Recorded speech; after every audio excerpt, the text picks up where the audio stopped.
आशा की किरण। ગ્રસ્ત ભક્ત છો તો ભક્તો ઠાકોરજીનો ધર્માદો કાઢજો, દશો દિવસો ભાગ કાઢશો. મેં ભક્તો નહીં તો 1000 ફેરી આ વાતનું પ્રતિપાદન કર્યું હશે કે ભગવાન સ્વામિનારાયણની આજ્ઞા અનુસાર શ્રીજી મહારાજે બાંધેલા મંદિરની અંદર તે દેશના ભક્તોએ ધર્માદો અર્પણ કરવો જોઈએ. ધર્માદો અર્પણ કરજો, મારાનો બહુ મોટો રાજીપો થશે.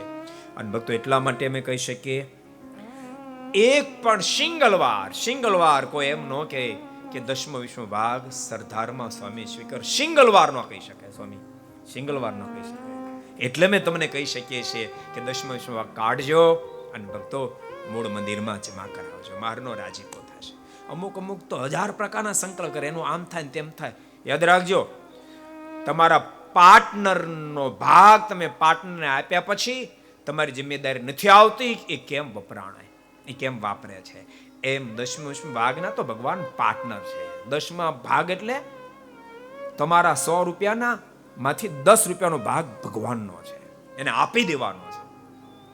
એના માટે તમારે કાંઈ વિચારણા કરવાની થતી નથી.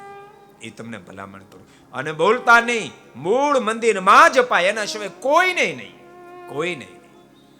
એવમ કોઈ સંતો અધિકારી નથી, એના માટે આચાર્ય શ્રી પણ અધિકારી નથી. બોલતા નહીં. મારના સમકાલીન સમયમાં વહીવટી ક્ષેત્રે ટાઈપનું હતું તો એક આદેશ હતો કે આચાર્ય શ્રીએ આજ્ઞાપત્ર લખી આપે, દેશાંતરમાં સંતો વિચરણ કરે અને ધર્માદો લાવીને મંદિરમાં જમા કરાવે. કારણ કે આચાર્ય શ્રીની આવક અને દેવની આવક અલગ છે.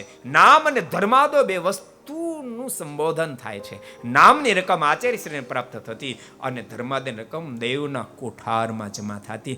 તે દિવસ હોય તો ભલે ને આ દિવસ હોય તો ભલે. માટે ભગવાનના ભક્તોને બરાબર અનુસંધાન ટાંકશો. બહુ મોટી વાત છે ભક્તો.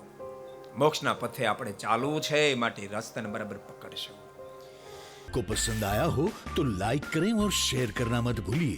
सब्सक्राइब करें सरदार कथा चैनल को और बेल आइकॉन पर क्लिक करना मत भूलिए लेटेस्ट वीडियो सबसे पहले पाने के लिए.